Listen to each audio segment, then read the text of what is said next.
1 Timóteo 4, do verso 1 ao verso 5. Então, por favor, acompanhe com atenção, com reverência. Esta é a palavra de Cristo, inspirada, infalível e inerrante. E a palavra diz assim: Ora, o Espírito afirma expressamente que nos últimos tempos alguns apostatarão da fé, por obedecerem a espíritos enganadores e a ensinos de demônios, pela hipocrisia dos que falam mentiras e que têm cauterizado a própria consciência, que proíbem o casamento, exigem a abstinência de alimentos que Deus criou para serem recebidos com ações de graças pelos fiéis e por quantos conhecem plenamente a verdade. Pois tudo que Deus criou é bom, e recebido com ações de graças, nada é recusado, porque pela palavra de Deus e pela oração é santificado. Espírito Santo, sê conosco, o que prega com os que ouvem, para a glória do teu nome e para o bem da igreja. Em nome de Jesus. Amém. Uma coisa é fato: ninguém nunca será tão poderoso com as palavras como o Senhor Jesus Cristo. Uma prova viva disso são as suas parábolas. E eu pergunto a você, qual é a sua preferida? Particularmente, eu sempre me admiro quando revisito a parábola do semeador. Usando a linguagem e figuras extraídas da cultura da época, Cristo conseguiu capturar muito bem o fato de que pessoas diferentes reagem de formas diferentes à pregação do Evangelho. Quando nós lemos a parábola, nós nos alegramos, porque percebemos que somos a boa terra, onde a semente cresceu e deu frutos, porque ouvimos a palavra e cremos. Mas nós também conhecemos casos de pessoas que são como a semente semeada à beira do caminho, a semeada em solo rochoso, e aquela que foi sufocada entre os espinhos. Você se lembra daquela pessoa que parecia tão entusiasmada com o Evangelho, aparentemente cheia de amor pela igreja, mas que abandonou completamente a fé? Elas se batizaram, tornaram-se membros da igreja e pareciam amar o Senhor, mas a angústia, a dificuldade, os prazeres do mundo a afastaram para sempre. Pois bem, meus irmãos, neste texto, Paulo nos apresenta essa realidade inevitável e presente e nos ensina a como combatê-la. Ao fim do capítulo 3, o apóstolo ressoou com toda a convicção que a igreja é coluna e baluarte da verdade. E no último versículo, ele apresentou essa verdade em termos do mistério da piedade. Você lembra? O mistério da piedade, que é o próprio Cristo. A igreja recebeu a missão de anunciar, de defender, de preservar a verdade do evangelho e da sã doutrina. No entanto, ele reconhece que a apostasia é uma realidade inevitável dentro da igreja. Apostasia, queridos, é um termo teológico técnico, que basicamente significa o abandono ou o desvio da fé genuinamente cristã. E sabendo que esta é uma realidade presente, inevitável no meio da igreja, Paulo se propõe a alertá-la e protegê-la contra esse perigo ao longo de todo o capítulo 4. Nesses versos iniciais, o foco deles são os falsos mestres e as heresias ensinadas por ele. Seu objetivo, portanto, é advertir tanto Timóteo como os demais membros daquela igreja local contra o engano, a hipocrisia e o legalismo dos apóstatas, e precavê-los assim de abandonar a fé. Portanto, hoje eu quero meditar com vocês no seguinte tema: o abandono da fé. O abandono da fé. Como podemos nos proteger contra o perigo da apostasia? Eu vou usar apostasia e abandono da fé como sinônimos ao longo do sermão. Como podemos nos proteger contra a apostasia? O apóstolo Paulo traz advertências seríssimas para a igreja de Cristo por meio desses versos. Eu quero convidá-lo, em primeiro lugar, a partir do verso 1 ao 2, que você olhe comigo para a origem da apostasia. A origem da apostasia. Verso 1, uma vez mais vamos ler o texto. Ora, o Espírito afirma expressamente que nos últimos tempos alguns apostatarão da fé, por obedecerem a espíritos enganadores e a ensinos de demônios. Paulo começa com uma profecia do Espírito Santo, nós não sabemos como e quando ele a recebeu, mas ele garante que o que está prestes a ser revelado o foi dado pelo próprio Espírito. Ele ainda faz questão de assegurar, dizendo que este o diz expressamente, ou seja, não há dúvida, não há confusão, não há qualquer tipo de incerteza quanto ao que será afirmado. Mas o que vai acontecer, meus irmãos? Apostatarão da fé. Muitos apostatarão. Como eu disse, apostasia é um termo para o ato de se desviar, de abandonar a fé. E aqui, mais uma vez, como Paulo costuma fazer em suas cartas, ele refere-se ao evangelho ou à doutrina sã, a sã doutrina, como fé. Ou seja, fé corresponde às doutrinas centrais da fé cristã. Aquelas doutrinas que são necessárias para a fé verdadeira, para a fé salvadora. Portanto, Paulo está afirmando que pessoas, ouça isso, que uma vez professaram ser cristãs, que professaram essas doutrinas, abandonarão o evangelho. Uma outra pergunta importante. Quando essas coisas acontecerão? Note que no verso 1, o Espírito Santo fala do futuro. Ele diz, nos últimos tempos alguns apostatarão da fé. No entanto, quando nós lemos o verso 3, nos damos conta que o apóstolo está falando no presente. Sobre coisas que já estavam acontecendo na igreja de Éfeso naquele exato momento. Sendo assim, fica claro que os últimos tempos sobre os quais Paulo fala aqui já haviam começado. Eles já estavam vivendo nos últimos tempos. Como assim, pastor? Não se trata, queridos, de um período futuro, distante, antes da segunda vinda de Cristo. Mas o Novo Testamento, todo o Novo Testamento deixa claro que os últimos tempos é a era que foi inaugurada na primeira vinda de Jesus e que será consumada no seu retorno. Em outras palavras, Timóteo e a igreja de Éfeso podiam esperar já no presente pela realidade da apostasia, porque eles já estavam vivendo nos últimos tempos. Mas o apóstolo resolve revelar também quem são os agentes da apostasia. E ele diz, no verso de número 2, no verso número 1 ainda, ele diz, por obedecerem a espíritos enganadores e a ensinos de demônios. Ele reconhece que há uma atuação demoníaca por trás delas.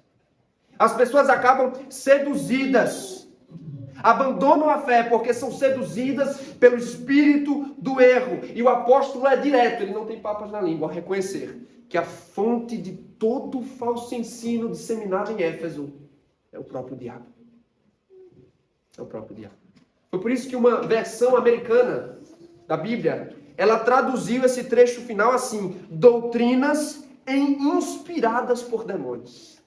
Da mesma forma que a Escritura é inspirada pelo Espírito, as doutrinas propagadas aqui pelos falsos mestres eram inspiradas pelo próprio demônio. No entanto, embora o demônio seja o protagonista, ele atua por meio de coadjuvantes. E o verso 2 nos apresenta quem são eles.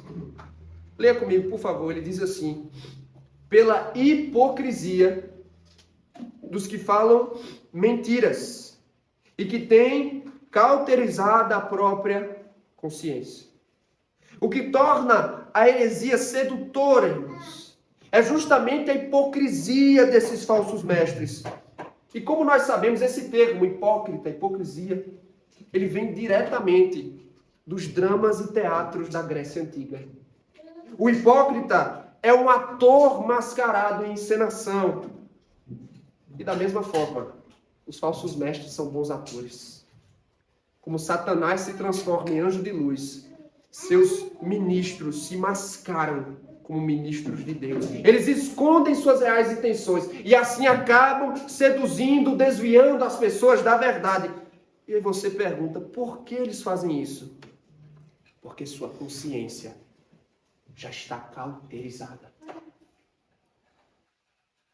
Essa expressão ela tem um caráter medicinal interessante. Crianças, por favor, prestem atenção aqui.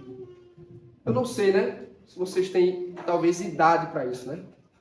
Mas, antigamente, a gente às vezes assiste uns filmes onde uma pessoa ela tem um sangramento, ela tem um machucado muito sério, e naquela época não tinha medicina desenvolvida como tem hoje, não é? O que é que acontecia para estancar, para fazer um sangramento parar?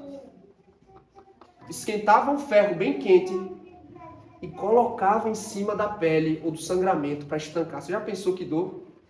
Colocar um ferro quente na sua pele? Pois bem, basicamente é essa imagem que Paulo está evocando aqui. Quando acontece no corpo humano, queridos, quando antigamente um ferro quente era colocado em um ferimento, a intenção era coagular o tecido vivo, para que a pele fosse queimada e assim os nervos morressem. Isso significa que a partir dali, a pele torna-se insensível à dor, ou seja, ela torna-se cauterizada. Paulo aplica essa mesma analogia à consciência. Quanto mais a alma peca, quanto mais a alma abafa as advertências do Evangelho, mais insensível ela se torna frente ao pecado. Quanto mais cede às mentiras da heresia, quanto mais se entrega deliberadamente à rebeldia, o que é que está acontecendo? Sua consciência está sendo cauterizada com o ferro quente do pecado, com o ferro quente da heresia. E a consciência não mais reage. Ela morre, ela é cauterizada. Pensando em termos de aplicação, queridos, como é que nós podemos aplicar o que aprendemos dessa primeira parte? Em primeiro lugar, a realidade da apostasia deve nos fazer muito vigilantes. A realidade da apostasia deve fazer-nos muito vigilantes. Preste atenção, por favor. É verdade, queridos. Nós cremos ser impossível um verdadeiro cristão cair definitivamente da graça. Isto é, aqueles que foram eleitos por Deus, regenerados, justificados, adotados em sua família, habitados pelo Espírito, é impossível que estes se afastem da fé definitivamente, que estes se percam. Isso porque o próprio Cristo nos dá essa garantia. Ele diz em João capítulo 10, verso 28, eu lhes dou a vida eterna, falando de suas ovelhas. Jamais perecerão, ninguém as arrebatará da minha mão. Essa segurança está presente ao longo de toda a Escritura. Somos guardados na fé pelo próprio Deus. Mas isso não deve acomodar. Isso não pode esfriar os filhos de Deus.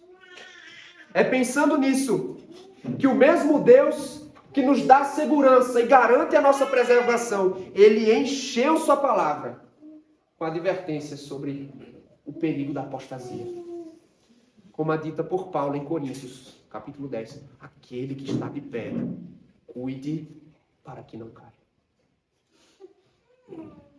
Como nós podemos conciliar, irmãos, a segurança que nós temos em Cristo com as advertências da Escritura? E é muito simples, eu quero que você acompanhe minha linha de raciocínio. Entenda que Deus usa meios para cumprir os seus decretos. Deus usa meios para cumprir seus propósitos. E sim, se somos o seu povo, Ele soberanamente decretou nos preservar. Mas a pergunta é como Ele faz isso? Quais são os meios que Deus usa para preservar a minha e a sua fé? E a melhor resposta seria por meio da nossa vigilância. Ele nos fortalece para permanecermos fiéis aos meios de graça, queridos. Ou seja, os meios que Ele determinou para preservar a sua graça em nós, para fortalecer a fé, que são a oração, a palavra de Deus, os sacramentos. Sabendo disso, ouça isso. Preste atenção. Não deixe de ler a Bíblia. Não deixe de orar. Não abandone o culto ao Senhor. Não se afaste da comunhão congregacional. Não brinque com o pecado. Mas obedeça a lei de Deus. Seja advertido e alertado por meio de todas as campainhas, todos os alertas da Escritura contra a apostasia. Porque Deus usa isso para nos preservar na fé. O verdadeiro cristão nunca se acomodará em sua segurança. mas ele permanece vigilante. Segundo lugar, guardemos a boa consciência. Guardemos a boa consciência. Você se lembra? O apóstolo já falou sobre isso algumas vezes aqui. Falou sobre isso no capítulo 1. Falou no capítulo 3, exigindo o mesmo dos diáconos. E por que é importante nós revisitarmos essa questão? É simples, queridos.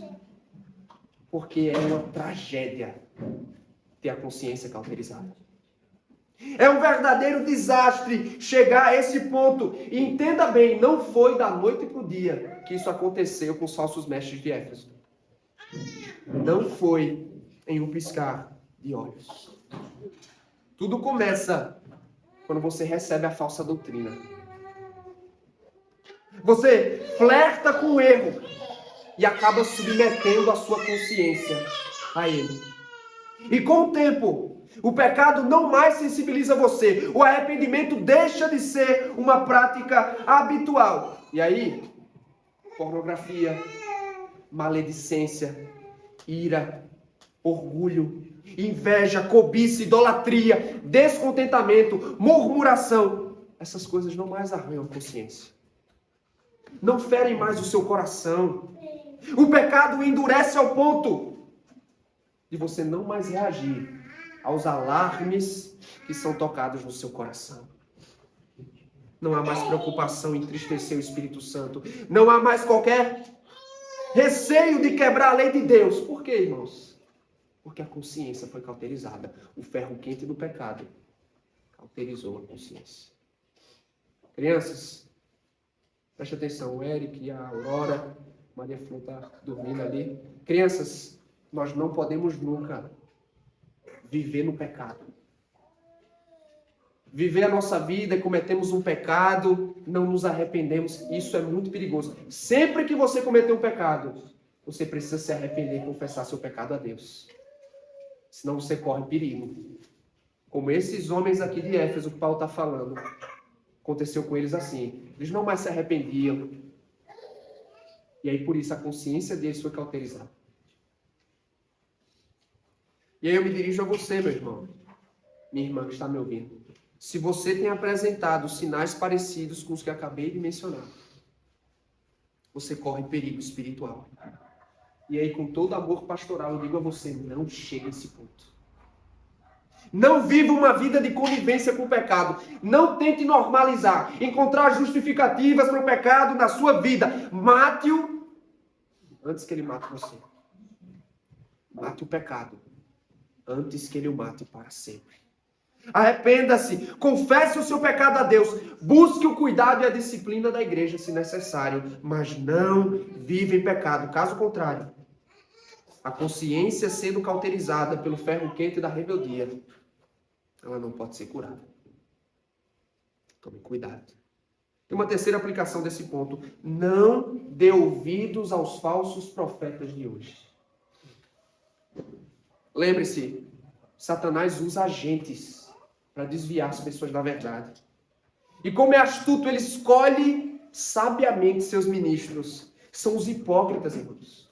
São os pregadores mascarados com um discurso virtuoso, eloquente, amoroso. São atores capazes de se esconder ou de esconder a mentira em uma roupagem de bom senso, de sutileza, de amor. Mas eles são enganadores profissionais. E se você não estiver alerta, eles vão abocanhá-lo. E eu me lembro bem que no início do meu ministério, eu visitei uma família, conversa vai, conversa vem, como é costume, ele tinha uma pequena estante de livros na sala e eu pedi licença dele para ver os livros da casa dele. E em um dado momento, para minha surpresa, ele saca da estante uma biografia do Caio Fábio. E ele começou a ostentar aquela biografia com muito orgulho. Caio Fábio, para aqueles que não conhecem, é um ex-pastor presbiteriano, que hoje é talvez a maior voz do liberalismo no Brasil, um herege de marca maior. E o que mais me surpreendeu foi que aquele homem saiu em defesa de Caio Fábio. Eu levantei algumas objeções, pontuei certas coisas na sua doutrina, e ele ainda assim começou a justificar, a racionalizar as ações do Caio Fábio, a encontrar justificativas para a sua doutrina. Eu me lembro que naquela noite eu saí preocupado daquela casa. Porque aquele homem estava colocando-se debaixo da influência, colocando sua família debaixo da influência de um herege. Debaixo da influência de um herege. E eu vou ser franco com você. Sabe qual é a real intenção do falso mestre? É levar você para o inferno. É nos levar para o inferno. É sedutor como a serpente foi no Éden com Eva. Ele se camufla como ministro de Deus. Mas são lobos. E não ensinam nada além de doutrinas de demônios. Então, querido irmão, não se engane. Não dê ouvidos. Proteja sua consciência. Proteja sua consciência dos enganos pregados pelos papistas, pelos romanistas católicos, pelos liberais, pelas seitas, pelos charlatões fantasiados de reformados. Proteja seus ouvidos de qualquer um que prega um falso evangelho. Isso aqui é importante. Seja seletivo com o que você ouve, com o que você consome na internet. Não receba ensino de qualquer um. Qualquer pessoa que apresenta-se em nome de Deus e porta uma Bíblia, não receba ensino de qualquer um. Tenha cuidado. Prenda-se à palavra. Examine o que ouve e lê à luz da Escritura. Proteja a si mesmo. Proteja a sua casa, a sua família de doutrinas de demônios. Porque a intenção do falso mestre é arrastar você com ele para o inferno. Em segundo lugar, o abandono da fé. Primeiro, a origem da apostasia. Em segundo lugar, o conteúdo da apostasia. Volte seus olhos comigo para o verso 3. Diz assim, que proíbem o casamento, exigem a abstinência de alimentos que Deus criou. A princípio vimos sobre a origem da apostasia, mas depois nos perguntamos o que era ensinado pelos falsos mestres de Éfeso. Qual era o conteúdo da heresia de Éfeso? E aqui no verso 3 o apóstolo nos apresenta. E de fato, se você for honesto comigo, você vai dizer, chega a ser surpreendente quando descobrimos o conteúdo. A princípio, nós imaginamos se tratar de uma heresia mais escandalosa. Estavam colocando em xeque a divindade de Cristo. Estavam negando o Evangelho. Algo mais explícito, mais escandaloso. No entanto, queridos, por mais inofensiva que pareça, essa heresia era igualmente danosa ao Evangelho. E era muito perigosa para a vida e para a saúde da igreja. Por quê? E aí eu quero convidar você a entender quais são os pressupostos, quais são os princípios que existem por trás dessas proibições. Preste atenção, olhe para mim, por favor. Já aqui, queridos, há uma forma germinativa de uma heresia que surgiu no século II chamada de gnosticismo. Você já ouviu falar do gnosticismo? Basicamente, o gnosticismo diz o seguinte, olha, tudo que é físico, tudo que é material, contamina, é impuro. E se isso é verdade, irmãos, acompanhe a linha de raciocínio. Logo, se tudo que é material e físico é impuro, o próprio corpo humano e seus desejos são impuros. E o homem religioso, o homem que é realmente santo e deseja servir a Deus, o que ele precisa fazer? Ele precisa se abster das necessidades do corpo. O que chamavam de as necessidades sensuais do corpo. Por causa disso, irmãos, os hereges adotavam um estilo de vida rigoroso, autodisciplinado, que era chamado de ascetismo, onde eles viviam uma vida de renúncia, de disciplina, com a intenção de conquistar assim a própria salvação e perfeição. E em razão disso, tanto o sexo e o casamento, como o alimento, que foram ambos criados para a glória de Deus e para a alegria dos homens, foram descartados como algo abominável, algo a ser evitado. E embora não haja nenhuma menção específica no texto sobre que tipo de alimento era proibido, é possível se tratar tanto da imposição da dieta judaica do Antigo Testamento. Você lê o Antigo Testamento, você percebe que há uma dieta, uma restrição muito grande com relação a tipos específicos de alimentos. É possível que esses falsos mestres estavam querendo impor essa dieta aos cristãos da Nova Aliança. No entanto, é mais provável estar se tratando da abstinência de carne. Aí os carnívoros de Éfeso ficavam loucos, né? possivelmente se tratava de abstinência de carne. Por quê? Isso é mais provável à luz de outras controvérsias em igrejas diferentes, como a igreja de Roma, a igreja de Corinto. Isso não é o mais importante, queridos. O mais importante é que, a princípio, não há nada de essencialmente errado. Não há nada essencialmente errado no vegetarianismo ou no celibato. O próprio Paulo era celibatário. Ele encorajou os cristãos de Corinto a valorizarem o celibato como uma forma de servir ainda mais a Deus. E em alguns momentos ele também se absteve de certos alimentos para propósitos específicos. Então, qual é o problema aqui? Qual é o real problema? É acreditar, ouça, que o celibato e o vegetarianismo são necessários para a salvação. Ou seja, trata-se de uma mentalidade legalista. Só os mestres de Éfeso adotaram um estilo de vida, uma dieta, e eles passaram a impor esse jugo sobre toda a igreja, dizendo isso é essencial à salvação. Para ser salvo, é preciso fazer isso. Todo cristão deveria se abster do sexo, do casamento e de certos alimentos. E eis porque essa heresia era tão perigosa. Porque ela ataca o coração do evangelho. Ela coloca em xeque o coração do evangelho. Esses hereges estavam alegando que a justiça é conquistada por meio de seus próprios esforços. Por meio da própria renúncia. Eles buscavam perfeição, diz Calvino, à parte da lei de Deus. Ou seja, eles buscavam salvação e perfeição naquilo que Deus nunca exigiu. Fora da sua lei. Fora da sua palavra. E a pergunta é, queridos, será que é o que estamos fazendo também? Será que talvez não estamos na mesma condição? Pensando nisso, a única aplicação desse ponto é a seguinte, ouça. Preserve a sua consciência, preste atenção, preserve a sua consciência livre de regras e doutrinas humanas. Preserve a sua consciência livre de regras e doutrinas humanas. Como assim? O que você quer dizer, João? A Confissão de Fé de Westminster, ela nos ajuda a entender essa questão, quando ela diz assim, ó, só Deus é o Senhor da consciência.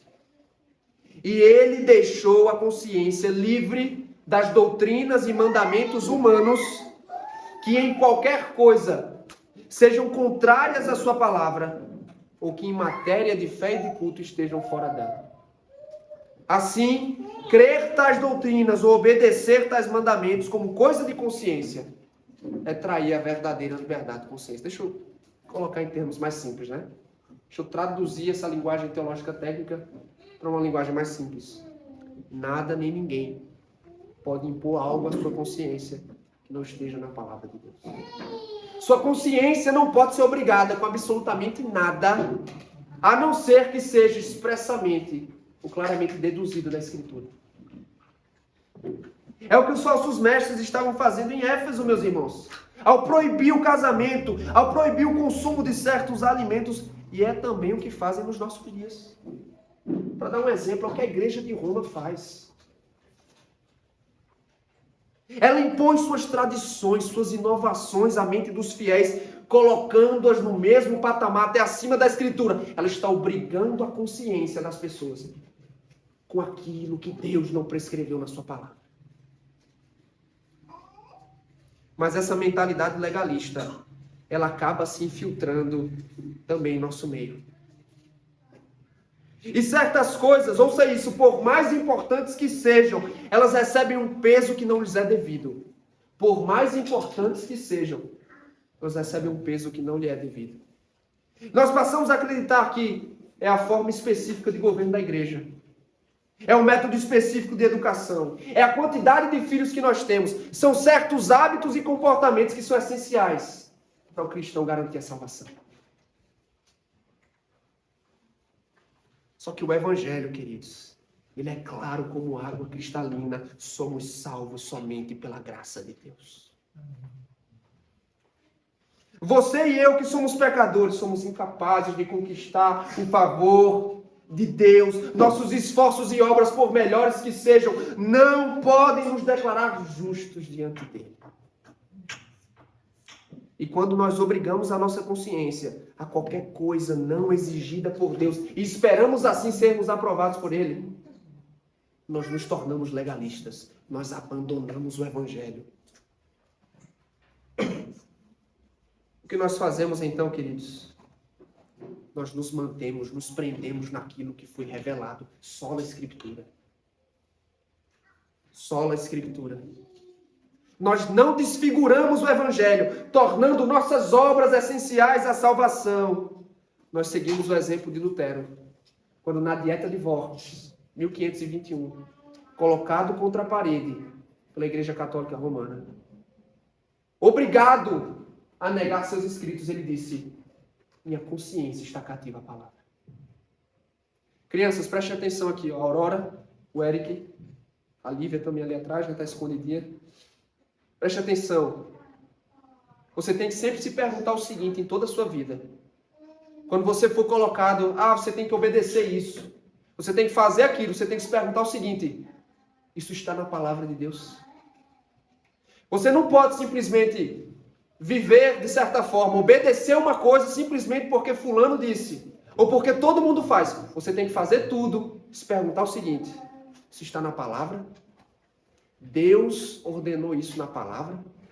Porque a sua consciência, ela não pode estar presa a nada além da Escritura. Tá bom? Lembre-se disso. Sua consciência tem que estar presa ao que a palavra diz. Tá bom? Queridos, vamos ao terceiro ponto, então. O abandono da fé. Primeiro, a origem da apostasia. Segundo, o conteúdo da apostasia. E, por fim, o combate à apostasia. Versos 3 a 5. O combate à apostasia. Para Paulo, meus irmãos, só há uma receita para combater a falsa doutrina. É usar a doutrina certa. Ou seja, contra a má teologia dos hereges, Paulo apresenta a Timóteo e a igreja de Éfeso a boa teologia da Escritura. Ele diz assim no verso 3 ao verso 4, acompanhe comigo. Que proíbem o casamento e exigem a abstinência de alimentos que Deus criou para serem recebidos com ações de graças pelos fiéis e por quantos conhecem plenamente a verdade. Pois tudo o que Deus criou é bom e recebido com ações de graças, nada é recusável. Então, contra a má teologia, Paulo aproveita para ensinar a doutrina da criação. Tudo que Deus criou é bom. Tudo que Deus criou é bom. Ele está apenas reproduzindo, você sabe o quê? O capítulo 1 de Gênesis, onde vez após vez Moisés registra que Deus viu tudo o quanto havia feito. Tudo era bom. Deus olhou a obra de suas mãos e ele disse: é bom. Muito bom. Diante disso, queridos, a consequência é nada na criação de Deus deve ser rejeitado como se fosse mal. Como impuro em si mesmo. Consequentemente, abominar o casamento, o sexo, o consumo de alimentos, nada mais é do que desprezar as dádivas feitas por Deus. Portanto, uma vez que foram criados por Deus, devem ser recebidos com ações de graças, ou seja, com gratidão de coração. Isso é tão importante que em 3 versículos aqui ao fim, Paulo repete isso 2 vezes. Com ações de graças. Mas de quem Paulo espera, ou de quem Deus espera essa gratidão? Ele diz dos fiéis e dos que conhecem plenamente a verdade. Fiéis, como assim? Fiéis são os que creem. São os crentes no Senhor Jesus. É aquele que crê em Cristo como Salvador e submete-se a Ele como Senhor. São os fiéis que conhecem plenamente a verdade do Evangelho e que acatam o que a Escritura revela. Dessa forma, queridos, a gratidão falada por Paulo aqui é uma resposta à graça salvadora. Conhece a verdade, responde à verdade com gratidão de coração, com ações de graças. O cristão é grato, diz Paulo aqui, porque reconhece a bondade e a graça de Deus revelados em sua dádiva. E aí, por fim, nós lemos o verso 5, que diz: porque pela palavra de Deus e pela oração é santificado. Pela palavra de Deus e pela oração é. Paulo nos ensina como as suas dádivas devem ser recebidas por nós. Como recebemos as dádivas de Deus. É interessante que era um hábito dos judeus, sempre que se sentavam para ter suas refeições, eles liam trechos da Escritura e eles agradeciam com orações pelo alimento, pela provisão de Deus. E era o desejo de Paulo que isso se tornasse um hábito também dos cristãos, do povo de Deus, da igreja. Especialmente, irmãos, em um contexto onde o consumo de certos alimentos, como carne, eram desprezados porque eram consagrados aos ídolos. Você já leu Coríntios e Romanos, você vê que Paulo trata especificamente dessa questão da carne consagrada aos ídolos. Mas dessa forma, orando, lendo a palavra, o alimento seria colocado na perspectiva certa. Deixa eu repetir. Quando oravam e quando liam trechos da Escritura antes da refeição, Paulo está ensinando que o alimento seria colocado na perspectiva certa. Não é que a oração transmite santidade a um alimento. Torna um alimento impuro puro. Afinal de contas, como acabamos de ver, tudo que Deus criou é bom. Então, supostamente, não existem alimentos impuros, como isso fica claro em Atos dos Apóstolos também. Mas ele está dizendo o seguinte: a oração nos ajuda a ver o alimento como uma dádiva de Deus, como uma bênção de Deus ao seu povo. Então ele é santificado, ou seja, ele é separado para uso santo, e ele se torna um motivo de gratidão a Deus, porque nós reconhecemos que a dádiva vem dele. E aqui nós temos duas aplicações, esse é o fim do nosso sermão. Primeira, ouça isso, preste atenção. Desfrute sabiamente das dádivas de Deus. Desfrute sabiamente das dádivas de Deus. Se o legalismo é um problema, irmãos, obrigar nossa consciência com aquilo que não está na palavra, ou buscar nas nossas obras a salvação que nos é dada somente pela graça, se o legalismo é um problema, a libertinagem também é um grande problema. E por incrível que pareça, muitos se aproveitam dessa liberdade cristã para desfrutar de forma imoderada das dádivas que Deus nos dá nesta vida. Ou seja, eles usam mal as bênçãos. Usam as bênçãos como o mundo usa.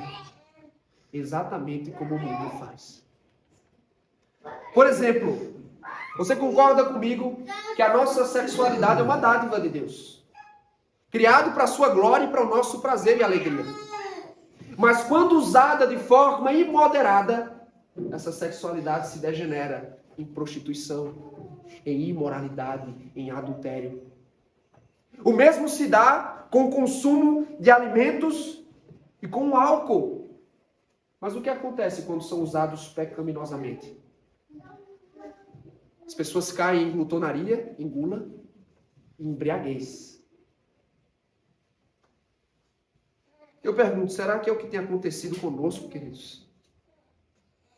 Por acaso você tem usado mal as dádivas divinas desta vida? E aos mais jovens, eu concordo com vocês que as redes sociais, o entretenimento, as vestimentas são presentes de Deus, mas você corre perigo se não usá-los sabiamente. Não se deixe influenciar pelo mundo. Não consuma conteúdo pecaminoso. Não se vista como o mundo se veste. E eu posso dizer também, e vocês vão concordar comigo, que o trabalho é uma dádiva divina. É uma bênção da parte de Deus. Mas se o seu coração não estiver no lugar certo, ele pode escravizá-lo e ser uma maldição na sua vida. Eu posso afirmar o mesmo com relação à saúde. E de fato, queridos, pelo menos em toda a minha experiência cristã, e muitos sermões que eu vi, pouquíssimos tocam no ponto da saúde. E nós precisamos nos alimentar bem, cuidar do nosso corpo, zelarmos pela saúde. Mas quando a estética se torna um ídolo, ela deixa de ser uma bênção à saúde para se tornar um problema, a busca pela saúde. Então, queridos, porque nós somos pecadores, nós vamos ter que aprender a desfrutar piedosamente das dádivas de Deus. Nós não sabemos fazer naturalmente. E por isso precisamos nos lembrar todos os dias da ordem de Paulo. Quer comais, quer bebais, façais qualquer outra coisa. Fazem tudo para a glória de Deus. Nós usufruímos das boas coisas da vida, mas sempre nos lembrando do doador das bênçãos. Porque tudo que Deus criou é bom, irmãos, tudo. Nós devemos nos alegrar em tudo. Portanto, cristão, ouça isso. Ó. Coma boa comida. Deguste um bom vinho. Como diz o sábio em Provérbios, se você é casado, né? Se embriague nas carícias do seu cônjuge. Você entende o que eu estou falando. Ouça música de qualidade. Leia um bom livro. Aproveite um bom filme na companhia de pessoas que você ama. Trabalhe, estuda, se divirta.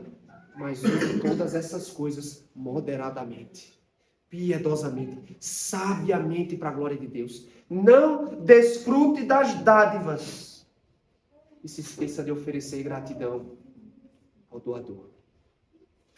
Que as bênçãos não façam esquecer daquele que o abençoa. Crianças, preste atenção. Preste atenção. Você vai concordar comigo que Deus dá muita coisa boa para nós nessa vida. Comida boa. Vocês aí estão bonitos, bonitas, né? Bem vestidos. Tem coisa para brincar. Tem muita coisa. Mas sabe o que pode acontecer com vocês? É que às vezes vocês vão gostar tanto das coisas que você tem, vocês vão se esquecer de quem deu para vocês. Por exemplo, por que vocês estão bem vestidos? É porque Deus abençoou vocês com isso. Por que Deus permite que vocês comam? Eu sei que vocês gostam de um chocolate, por exemplo. Né? Um açúcarzinho, né? A Aurora ali, ó. Né? Quem é que dá o chocolate, crianças? Tudo isso chega na nossa mão porque Deus é bom. Então, ó, preste atenção. Preste atenção. Quando você estiver fazendo coisas que você gosta muito, brincando, comendo, lembre-se, tudo que é bom que você tem na sua vida, foi Deus que deu para você. Não permita que as coisas se tornem mais importantes do que aquele que deu essas coisas para você. Tá bom? Segundo lugar, tenhamos sempre um espírito de gratidão a Deus. Sempre um espírito de gratidão a Deus. Quando Paulo escreveu aos Tessalonicenses, ele disse o seguinte ao fim de sua carta: em tudo, não em algumas coisas específicas, não somente quando as coisas vão bem, ele diz em tudo, dai graças, porque esta é a vontade de Deus para nós em Cristo Jesus. E a ingratidão, irmãos, pensa, como diriam lá na minha região, pensa num pecado miserável, a tal da ingratidão. Sabe por quê? Porque a ingratidão é um obstáculo para nós reconhecermos e desfrutarmos daquilo que Deus tem nos dado. A ingratidão, ela é uma isca para a apostasia. Como assim, João? Como é que uma pessoa pode chegar a algo tão grave, tão sério, a partir da ingratidão? Porque, simplesmente, porque a ingratidão faz você duvidar da bondade de Deus. Coloca em xeque a bondade de Deus, a sua graça. E quando isso acontece, se as pessoas duvidam da bondade de Deus, qual é a reação natural? Elas vão se afastar dele. Elas vão se distanciar, vão fechar seu coração para ele. Por isso, como é que nós combatemos essa heresia? Com gratidão de coração, com ações de graças. É por isso, crianças, mais uma vez, por que você, quando vai sentar na mesa, né, Eric? Senta na mesa, aí papai e mamãe dizem assim, vamos orar. Às vezes você está com tanta fome, nem quer, né? Orar, né? Ou quer que ore muito rápido. Por que a gente tem que orar toda vez que a gente senta na mesa, né? Por que a gente tem que agradecer toda vez? Porque quando nós fazemos isso, nós nos lembramos de quem é que dá o alimento para a gente. É Deus. O pão nosso chega à nossa mesa por causa de Deus. Inclusive, meus irmãos, nós somos pais, futuros pais, mães. Essa é uma ordenança para nós. Essa é uma ordenança. Não negligencie a oração nas refeições. É claro que você precisa orar e fazer muito mais além disso. Isso não é o bastante. Mas pensando no texto, não negligencie a oração nas refeições. Sabe por quê? Porque com isso, você está nutrindo o espírito de gratidão do seu coração. E você está treinando os seus filhos a terem essa mesma gratidão por Deus, que é quem nos dá as bênçãos. Então ofereça sempre ações de graças pela provisão das tuas necessidades. E aí, pensando no casamento que é citado no texto, eu posso dizer o mesmo sobre o casamento. Você sabia que o seu casamento pode ser santificado por meio das suas orações? O seu casamento pode ser santificado por meio das suas orações. Eu digo isso porque eu sei que a nossa tendência é nos concentrarmos no pecado ou nos pecados do nosso cônjuge. É onde nós fixamos mais a nossa atenção. E por causa disso, nós temos muito mais motivos para murmurar do que para agradecer. E aí eu digo a você, que tal nós experimentarmos oferecer mais ações de graças pelo nosso matrimônio? E quando fizermos isso, querido, nós vamos nos dar conta que a graça de Deus age em nosso favor. Isso pode ser aplicado em muitas outras áreas. Mas o ponto que eu quero frisar é o seguinte: guarde-se da murmuração. Guarde-se do descontentamento. Guarde-se da ingratidão. Combata todas essas coisas no seu coração, oferecendo ações de graças continuamente a Deus, porque Ele é bom. E tudo que Ele criou é bom. Porque a verdade é que você não merece nada dele, meu querido. Eu não tenho absolutamente nada do que reivindicar a Deus. Nada merecemos. Tudo nos é dado por pura graça. E em Cristo, Ele não só nos abençoa ricamente nas regiões celestiais. Ele também tem nos dado o privilégio de desfrutar das suas dádivas nesta vida. Para concluir, qual é a sua parábola preferida do Senhor Jesus? Como eu disse, a minha parábola do semeador. E ao mesmo tempo que nós nos alegramos a nos dar conta de que somos a boa terra, onde a semente da palavra germinou, cresceu, frutificou, nós nos lembramos, nos entristecemos com pessoas que são como os demais solos citados na passagem. Você se lembra de alguém assim? E talvez você ouviu todo o sermão e as palavras proferidas aqui o fizeram sentir medo, insegurança. Talvez esteja temendo cair, abandonar a fé. Eu quero concluir lembrando do Evangelho. Se Cristo é o teu Salvador, não podemos cair nas mãos dele. Se Jesus Cristo verteu seu sangue na cruz do Calvário, se sobre este Cristo você pôs a sua confiança, não podemos nos perder. Porque a segurança que ele oferece é inabalável. Por outro lado, se você é um cristão, você está vivendo em pecado, em dureza de coração, eu conclamo arrependimento. Não saia por essas portas sem se arrepender do seu pecado, sem confessar seu pecado, sem abandoná-lo. E se você ainda não é um cristão, mas o seu pecado e o teu desespero o levam a se perguntar: o que farei agora? Eu digo a você: agarre-se a Cristo. Abandona o teu pecado. Se arrependa. Confessa o seu pecado. E não é só isso. Não é só dizer eu creio e acabou. Vive uma vida de arrependimento. Vive uma vida de perseverança, de obediência, de mortificação ao pecado. Porque como lemos em Hebreu, aqueles que perseverarão são os que se mantêm firmes na confissão que fizeram. Que Deus nos preserve, nos ajude.